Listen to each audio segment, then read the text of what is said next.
Hello, everyone. Welcome. I'm Ed Knight.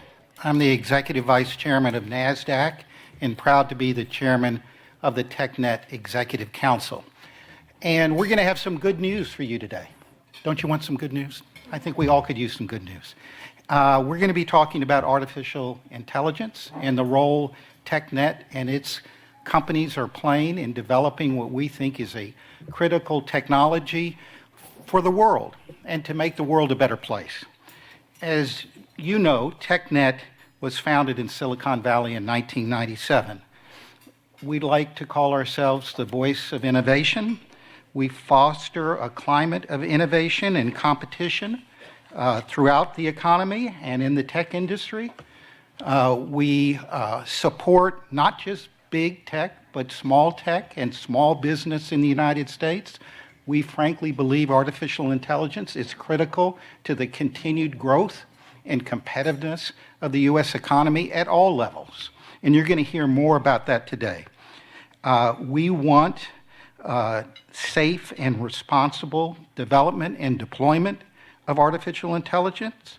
And with those guardrails in place, we feel AI, as I said, can help businesses of all sizes succeed across our economy, empowering workers, democratizing and expanding access to essential services, and improving product innovation and security. It is now being used today to predict severe weather more accurately, to protect critical infrastructure. At NASDAQ ourselves, our market is protected by AI from attacks and to make it resilient, to defend against cyber attacks and accelerate the development of new medical treatments across the board. One of the most promising and exciting areas of AI is in the medical treatments, and you'll be hearing about that, and developing life-saving vaccines. Today, you will hear from 4 leaders from TechNet, member companies, people who are focused on the development of AI and focused on developing guardrails and protections for all Americans to make sure it's used safely and that the promise of AI, which is so great, is realized for all of us and for the whole world. So with that, I turn it over to our moderator and participants.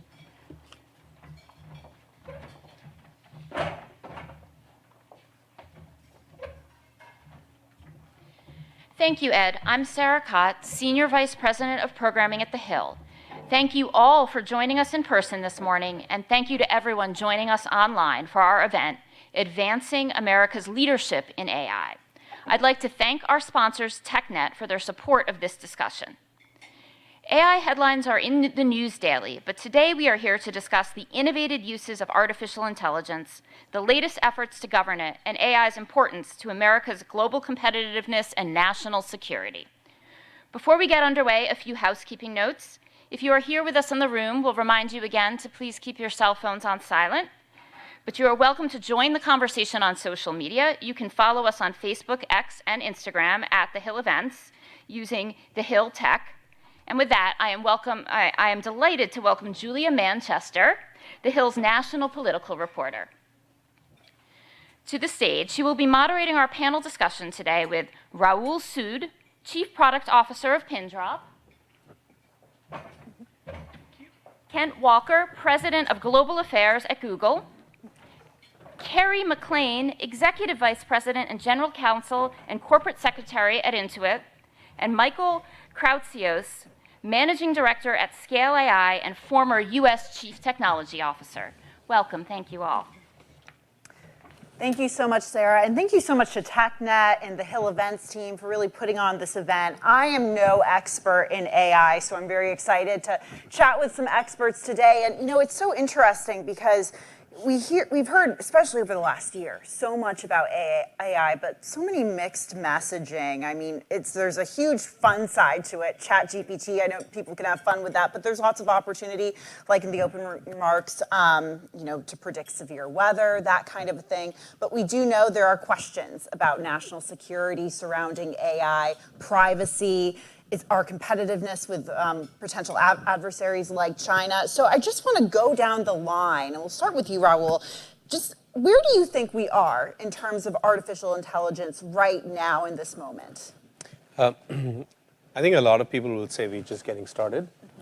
I think we're getting started on the positive impact and the positive possibilities that AI launches, but unfortunately, we're also just getting started on the threats and the bad things that can happen with generative AI. And good examples is if you've been watching news or keeping track of all the scams that have happened over the last few months, all the way from the President Biden robocall incident that happened in New Hampshire, or what's called the granny scam, which is elderly people receiving calls from what seems like their grandchildren, but obviously are not their grandchildren, or whether that is scams that are even happening in companies where employees are getting calls or are participating sometimes on video conferences with who they think are their employees, and they end up being scammed and are forced to, or end up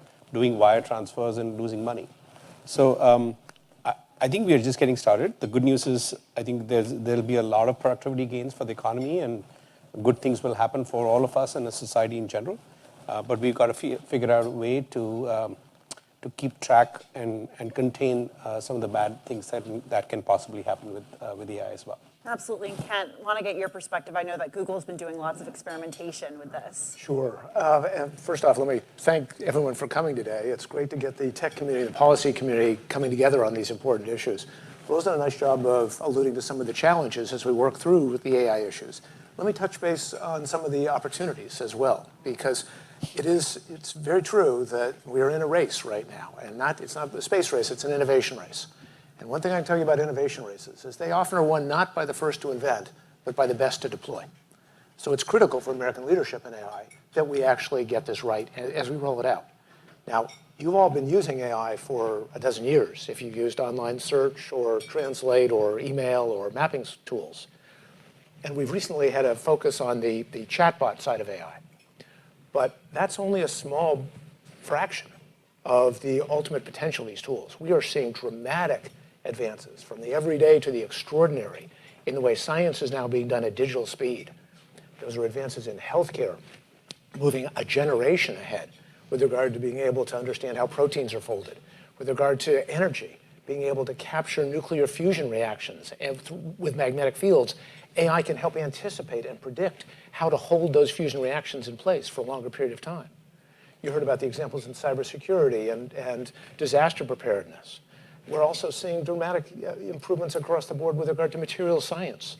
Hundreds of thousands of new materials being created. Again, generational progress in the course of weeks and months. So the promise is huge. And that's not just at the scientific edge. We are seeing dramatic improvements in productivity that will make American workers more productive. In a sense, it's the reverse of globalization. We are going to make American workers more valuable and have them be able to create more over time by skilling up, by being able to use these tools in dramatic new ways.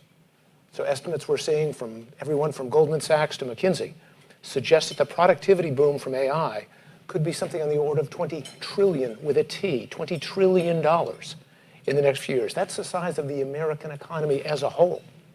So that promise is remarkable.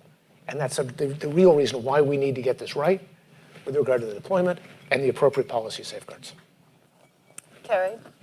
Sure. Well, so I'm going to go from the, thanks for having me, from the sort of very large to, I think, really about AI and what it means to the local people who are actually going to use it to democratize their access to data and insights.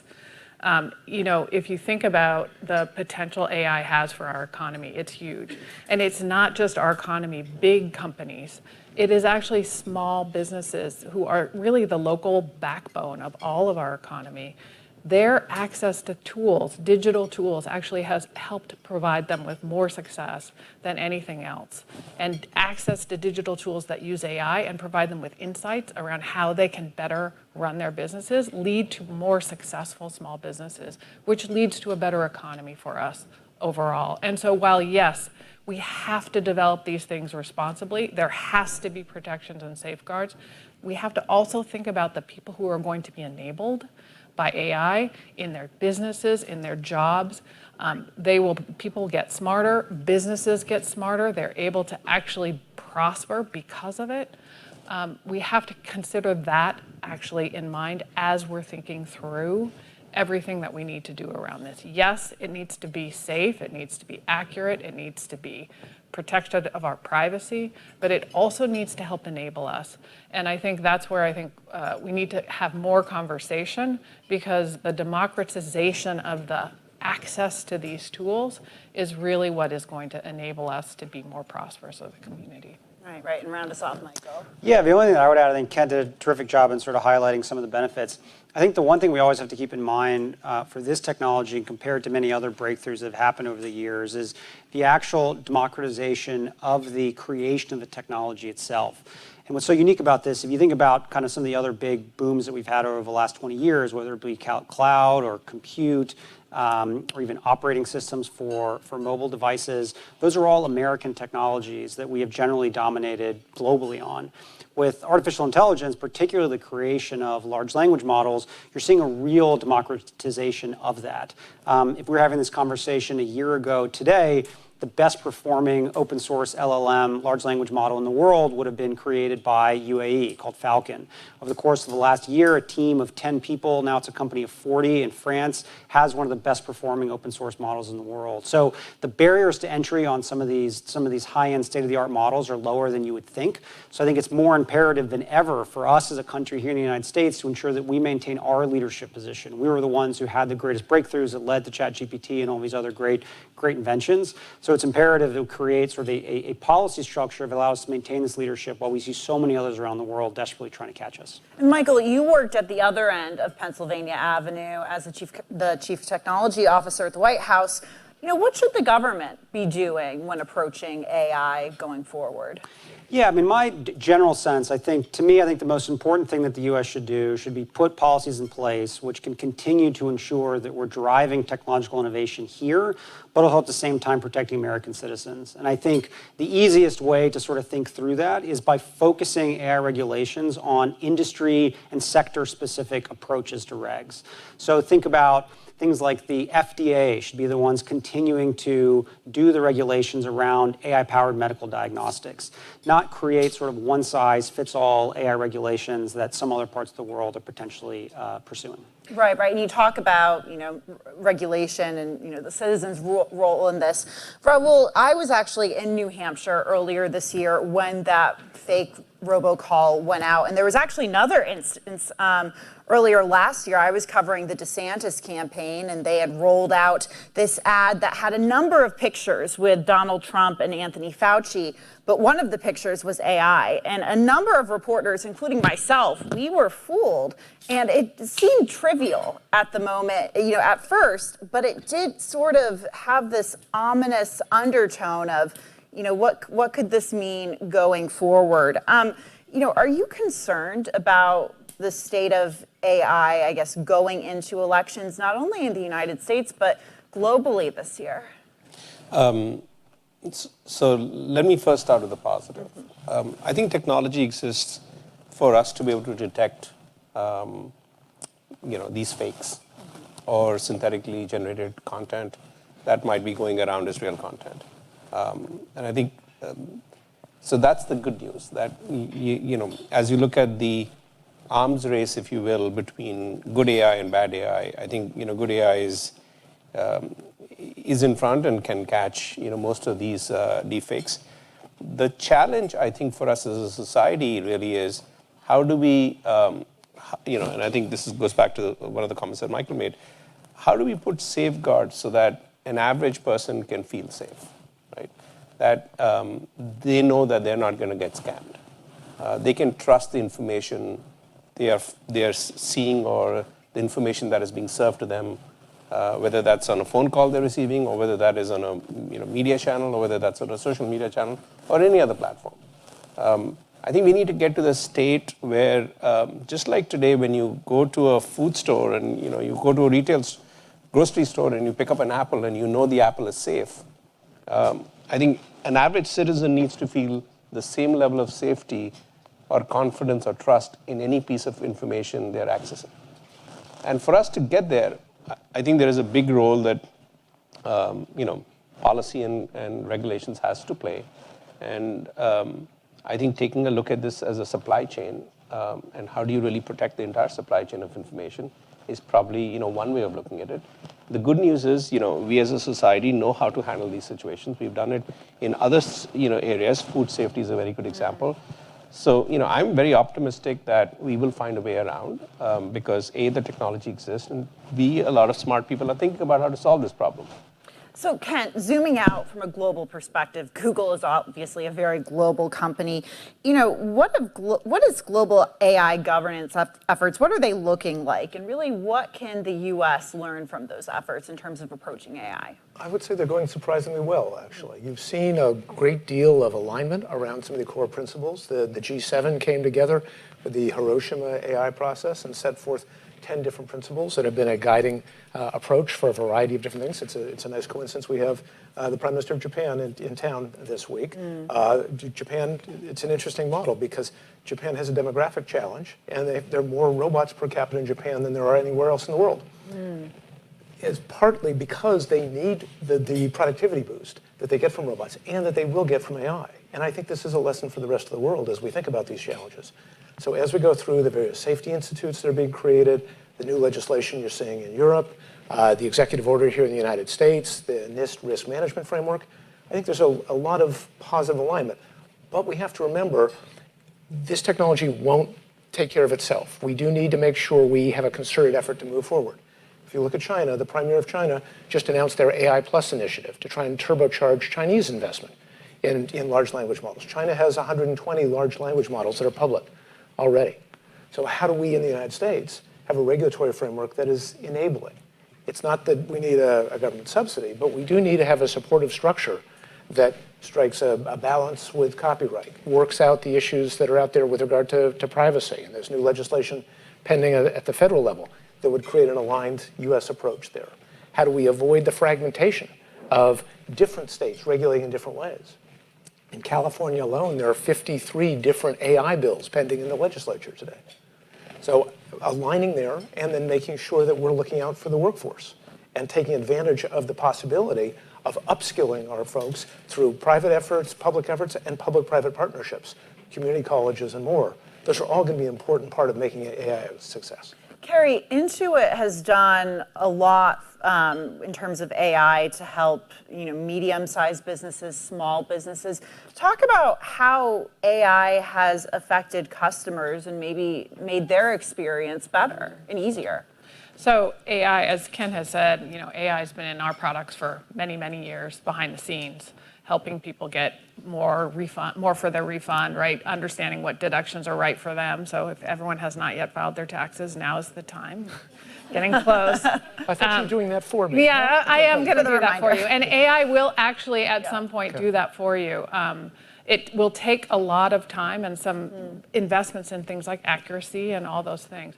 But for our customers, what AI can really mean is we have small businesses that are really on the edge of viability. And for AI to be able to actually understand their data, understand what money is coming in, what money is going out, and be able to tell them, hey, next week you're going to be short. Maybe you should actually go out and chase some invoices that are overdue. Let me help you do that. Send out invoices and actually help small businesses collect on money more quickly, right? That is, do them so that they can survive another month. This is really what it means. It's very much month by month when it comes to small businesses. So things like AI that can give them insight to what's coming for their business is a fantastic opportunity for them to actually survive and grow their businesses. When it comes to growing their businesses, AI can actually help with things like marketing, right? If you think about creating marketing campaigns, if you're a small business owner, you are like the CFO, the marketing manager, the HR partner. AI can actually supplement you in all those ways to help you become the person who can do that now. Can create marketing campaigns for you that are actually successful, have been tested, uses data as information to actually create a successful marketing campaign so you can get more customers and last yet another month. This is how AI can actually help create successful, strong small businesses. And our customers are experiencing that right now. So you mentioned timing in terms of, how long it will take for us to get that point. I know you used the example of doing your taxes, but it seems like we've heard last year, we hear, soon AI will be able to write, for example, news stories or copy for newsprint, that sort of thing. And we're starting to see it, but we haven't seen it yet. I mean, how much time do you think it will take for AI, and I'll pose this to all of you, to really become, I guess, a dominant part of our everyday lives? I mean, I guess we're already sort of there in a way. Yeah, I'm happy to jump in. Look, I think, again, as Kerry rightly said, AI is already all around us. It's just largely behind the curtain. And it's stepped out from behind the curtain a little bit in the last couple of years, and people are focusing on it more. But it is already being used to write some news stories. We have tools that journalists are using today to do data-driven journalism that can pull from large data sets and find insights that they might not otherwise would have taken years of combing through government records to disclose. So I think it's going to be a tool, a companion, a creative assistant for us, as well as all the scientific advances that we've talked about that will really change the world around us. Michael, when you were at the White House, you helped architect the U.S.'s first national AI strategy, the American AI Initiative. Are we still seeing that framework within the government today? Yes, I think, fortunately for the country, this is a very bipartisan area of policy, and I think it's served American people very well over the last few years because of it. I think generally in that initial strategy, there was a focus on R&D, on workforce, on regs, and on sort of international engagement. And those sort of like 4 lines of effort are essentially ones that have continued on through this current administration. Just break that down a little bit. I think that the key thing to think a lot about is how does the U.S. spend its federal research and development dollars. So the U.S. spends about $150 billion a year on federally funded R&D. And both the previous administration and this administration have prioritized AI as an area that National Science Foundation, our national labs, places like NIST should continue to fund, and I find that very, very encouraging. I think what has changed dramatically since then has been sort of the mass proliferation of large language models. And AI has suddenly become something that everyday Americans are using, can touch, feel, and experience. And because of that, you've seen this really increased interest by the Hill to think about ways to kind of approach some of the harder regulatory questions. And, I opened with, saying I think there's been a lot of mixed feelings among the American public, not in a bad way, but, AI is very new. People don't, they're sort of getting used to it. How have you, in all of your experiences, how are policymakers and lawmakers, how are they sort of digesting this? Rahul, if you, or anyone. I think Kent alluded to this earlier, that there's a lot of good policy work that's happening. I think this is an area where, you need to, it's not about moving very fast, it's about moving thoughtfully. Because I think you can very easily over-regulate, or you might end up, stifling the innovation that is needed. So I think policy, there's a lot of discussion, there's a lot of draft bills, there's a lot of, thinking that's going on in think tanks. But, we haven't yet addressed this in a way that we can say, look, there is enough of a framework that will ensure safe use of AI. I think that is still work in progress. Right. 2 quick thoughts just to riff off of that. One, the public perceptions, and 2, government uses. From the public perception side, we did a survey a couple months ago with the Ipsos group globally. And we found an interesting thing, that the most optimism around the world around AI is in the Asia-Pacific region and in the broad rest of the world. Next was Europe. And last was the United States. And I'd actually never seen that before with regard to technology. Normally, people in the United States have been more optimistic about technology than people in Europe. And I do think we have a challenge to make sure we explain how AI is making everyday life better. And that's the government side of the house. If government can be a leader in the deployment of some of these tools, everything from the big social challenges we've talked about, or cybersecurity, or emergency preparedness and disaster relief, to everyday things like making the DMV work better so you don't have to stand in line so long. I think that will actually help explain to the American public what's in it for them. What are the real tangible benefits they're getting? And ultimately, that's how we live up to the motto behind us, maintaining America's leadership in AI. Yeah, and one thing I think the government can do is encourage the use of these tools across businesses, and allow businesses to learn more about these tools through government programs, government subsidies, so that these tools can be used across the United States in small businesses who can definitely use this in order to make them succeed, but also become advocates for it. Right, and be able to develop it further. This is really the use of technology across our enterprises is really what is going to actually allow us to be more financially successful, and the government needs to actually encourage that use. Absolutely. Michael, you've said in the past that federal agencies should implement existing laws to advance responsible adoption of artificial intelligence. What does that look like?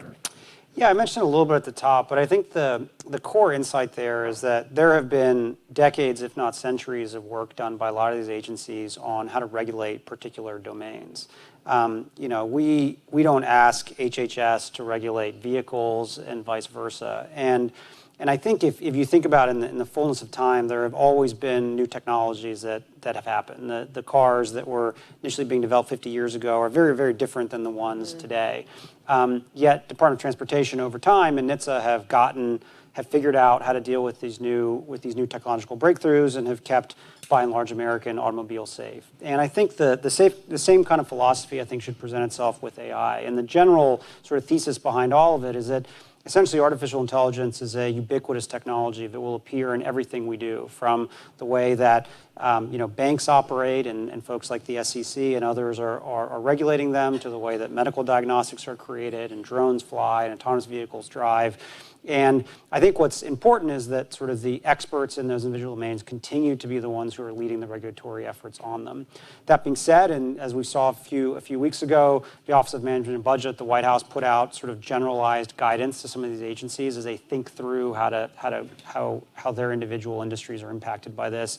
But I think to get the most effective regulation in this domain, it has to be sector and industry specific. Right. And I'm a complete layperson in this area, but what do we think that regulation, I know you touched on it a bit, Michael, but what does it look like going forward? Are we going to see specific companies like Google, for example? Will they be regulated? What does that look like? Will it be that specific, or will it be more broad, if that makes sense? I think I'll just chime in one and I'll let others fill it. I think what we typically try to encourage is the regulation should be use case specific, not technology specific. Mm-hmm. So, if someone does a nefarious activity using a knife, for example, we're not regulating knives. We're regulating the activity that he did with the knife. And I think the same goes with artificial intelligence. And I think that's generally the lens that we should be thinking about. And there's going to be lots of people sort of developing AI tools, but how those tools are ultimately used, there's a huge body of law already that makes a lot of these issues already legal. No, I think that makes a lot of sense. A lot of the art here is finding the gaps in existing regulation. Yeah. I think there's actually a surprising degree of consensus that things that are illegal without artificial intelligence should be illegal with artificial intelligence. And so you have already a base of knowledge in banking or pharma or retail or agriculture with hundreds of years of knowledge that's been accumulated. So we don't really need an AI agency so much as we need every agency to be an AI agency, and to understand the new implications in their area and understand where existing laws or regulations may fall short, rather than starting from scratch and doing a one-size-fits-all over the top. Right. And I want to move on to the issue of, AI and China. Ken, I think you brought this up in your opening remarks, talking about not a space race, but sort of a race with other countries. How does the U.S. compete and make sure it maintains its leadership in AI? It's a critical area because technology leadership, economic productivity leadership is a key to global competitiveness and ultimately global influence. America, the fact that we have done as well as we have so far is a tribute to American ingenuity. We've built some of the most powerful and useful tools out there, but this is a fast-moving, fast-evolving sector. We are, broadly speaking, I think most people would say ahead, but we're not ahead by that much. And we're not necessarily ahead in all fields of AI. So this is as the technology evolves, as the computer science frontiers advance, we need to not just continue to invest, but to continue to empower and create a spirit of optimism and practical deployment. We learn an awful lot when the tools go off into the field and where they're working, where they could be working better, and we build that back into the models. The rate of change in this sector is like nothing we've ever seen before. That's an exciting moment, but we're not alone in the world. Michael mentioned that, when countries like the UAE or China or many others can get into this race and basically all be at the starting line at the same time, we can't rest on our laurels. We have to continue to have a forward-looking, optimistic approach to this, an enabling approach to regulation, and a partnership approach to how do we understand what does good look like, what are the expectations of consumers, to Rahul's point, so we make sure we're living up to our contract with our users. So Rahul, if we're in this, we're essentially competing with other countries in terms of AI, how can we compete, but at the same time make sure we're using AI responsibly and that it's being regulated responsibly? I think this is picking up something that both Kent and Michael mentioned. Innovation over a sustained period of time, if you want to stay ahead, really comes from a couple of things. One, do you really have enough smart people? Do you have the right talent? And clearly America does. Second is, once you have the technology, can you accelerate the deployment and the use cases so that you can learn from it quickly?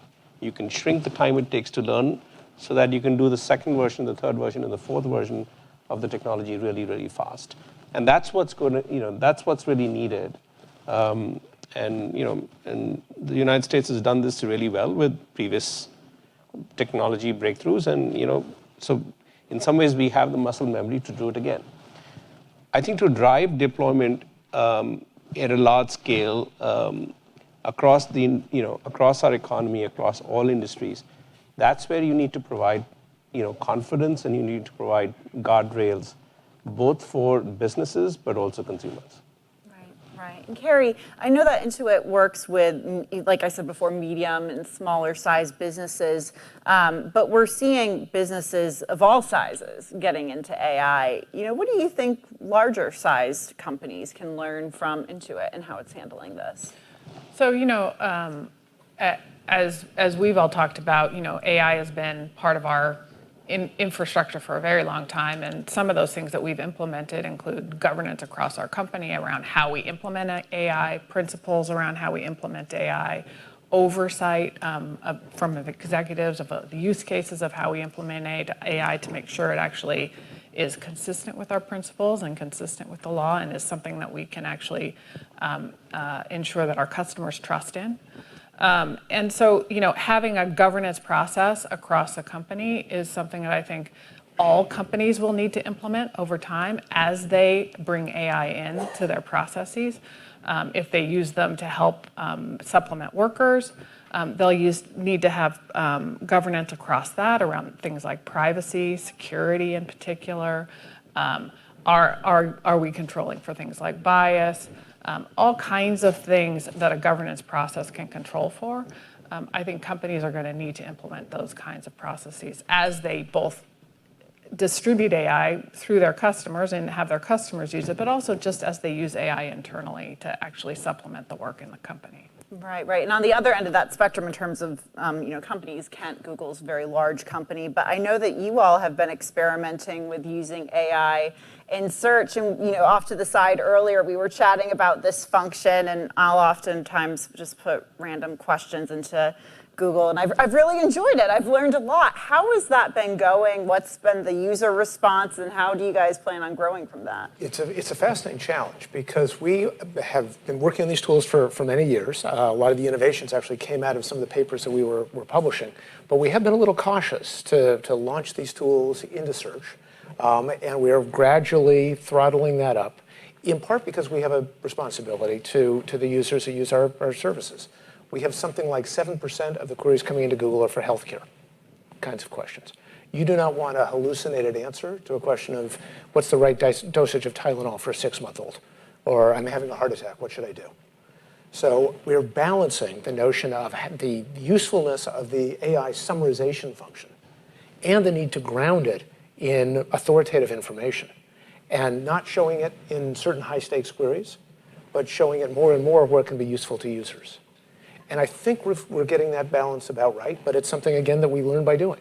As we get out there and we see, boy, this is proving really useful, users are loving this, but there's a higher error rate than we'd like over here, we throttle it down over there.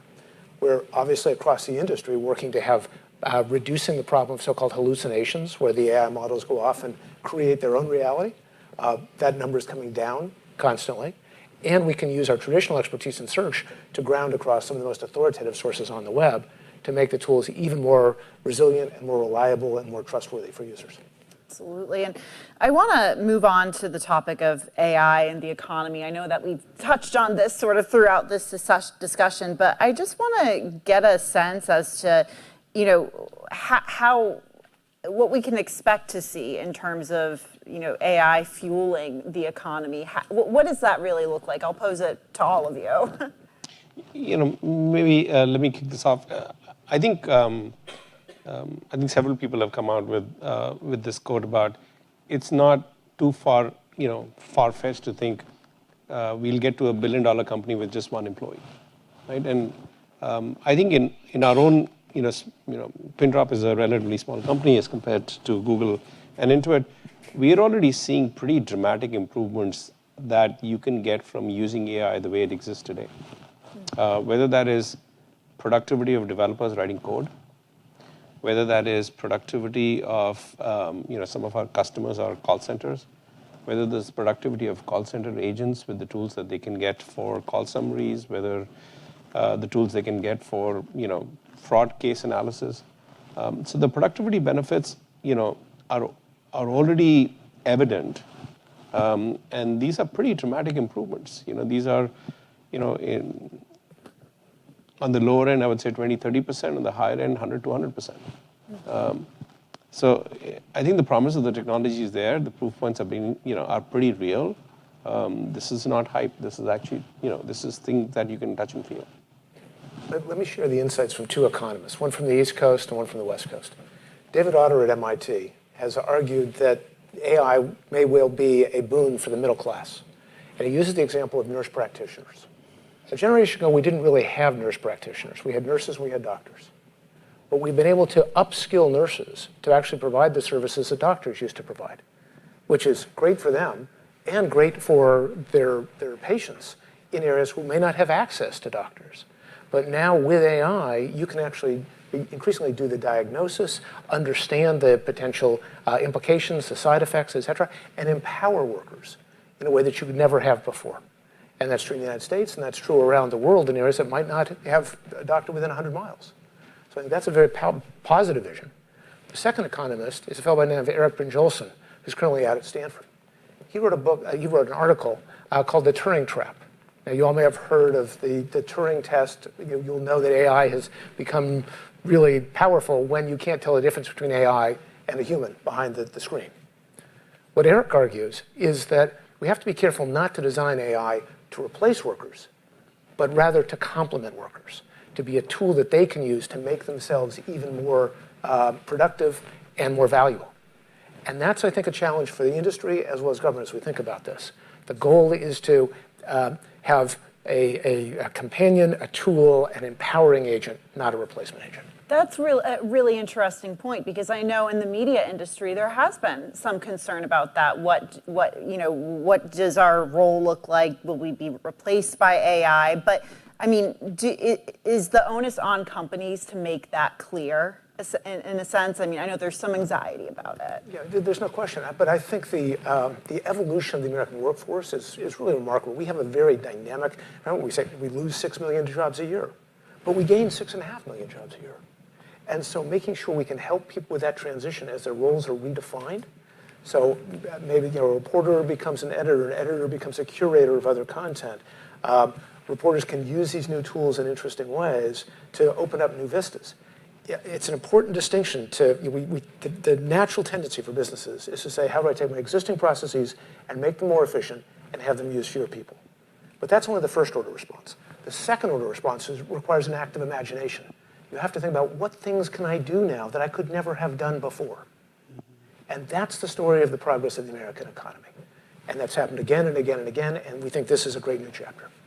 Right. So essentially, it's sort of a challenge. It is a challenge for all of us. Yeah, Kerry, Well, again, practically speaking, I think that what AI can actually help us with is it can actually provide services and the abilities and capabilities where people didn't have them before. Small businesses never had like a marketing director. They never had somebody who could analyze data to actually help them make better financial decisions in a faster way. AI actually will give that to them in a way that actually changes their ability to be successful. And so to me, that's how we're going to grow the economy, is through small businesses and their success. And they don't have those things now, but AI actually supplements them so that they become a marketing director. They become a financial officer. They can do that through AI. They don't need to actually, and then they can succeed, where before they would not have. And so I think that is how we're going to grow. We're going to grow jobs. We're going to grow the businesses through that kind of deployment.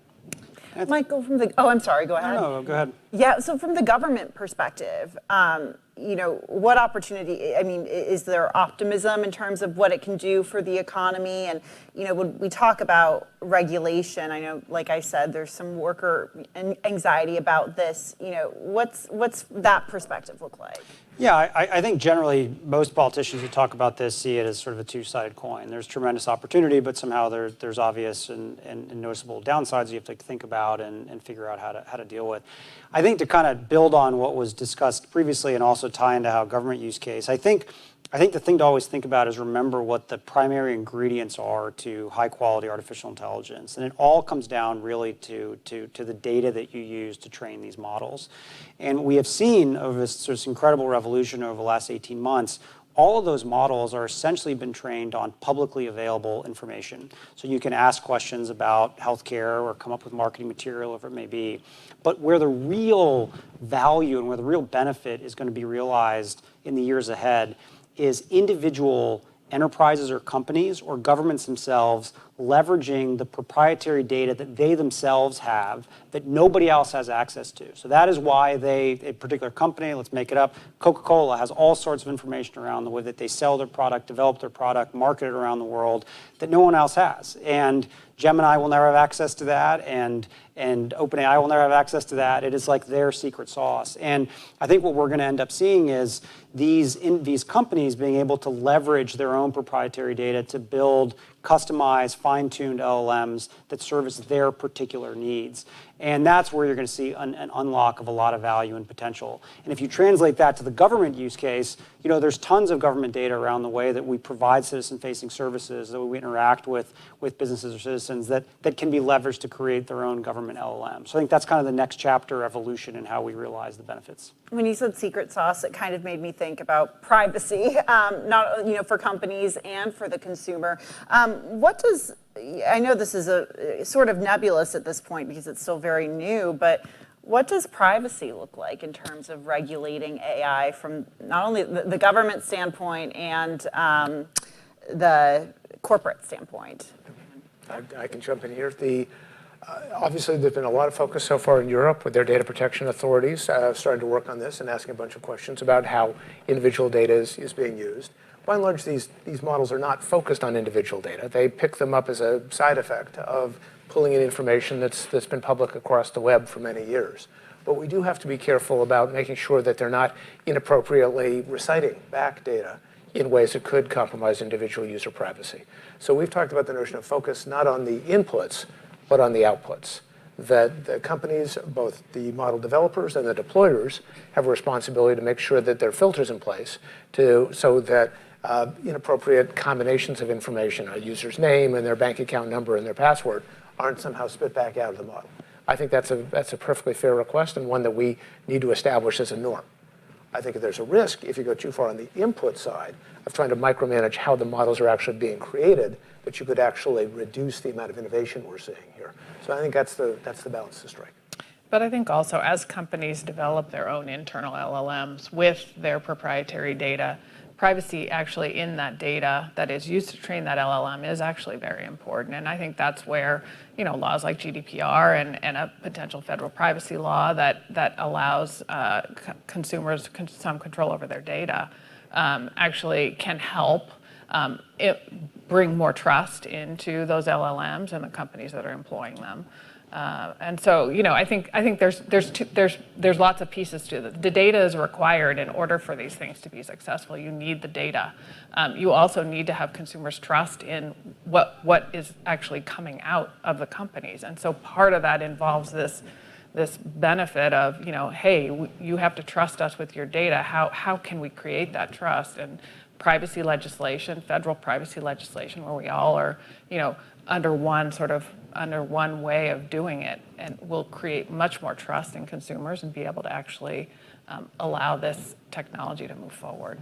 We only have a few minutes left, and I want to leave everyone with a lighter note, and just to end on a lighter note, and I'll go down, starting with you, Rahul. What is something on the horizon that you're most hopeful for when it comes to U.S. leadership in AI? I think the impact it will have in creating new jobs and making small businesses create a level playing field for small businesses to be able to, act or behave as if they had a lot of resources. I think we're going to see a generation of kids who never thought they could be scientists, who never had the access to resources that were necessary, have new horizons open for them. And I think we're going to achieve remarkable things. The technology industry is rightly sometimes accused of overpromising in 1 year and over-delivering in 10. And that may be the case here, that who knows whether the things we're talking about will happen by 2025, but we're really confident that they're going to happen by 2034. And that's going to change the world, we hope, in positive ways for all of us. I guess I'm very hopeful that this technology will actually help contribute to more prosperity across all income levels by allowing people to actually have more knowledge that they didn't have access to before, and be able to have access to services that were only available to people who were very rich before. I think this will actually help people build prosperity in their lives in a way that wasn't available to them prior. I think just like the U.S. led the world in the LLM revolution, I think that the U.S. has a tremendous opportunity to lead the world in applying these LLMs to very critical healthcare problems that the entire world faces. And I think never has there been a technological breakthrough that could have more impact on the way that we help people stay healthy and cure disease than this one. So I think it could be a tremendous impact for the world. Thank you so much to all of you for helping us make sense of this, seeing the bright side of AI. It seems like there's a really good future ahead. So thank you so much for your time. And then we'll just step off to the side, and I'll toss it to my colleague, Sarah. Thank you, Joy.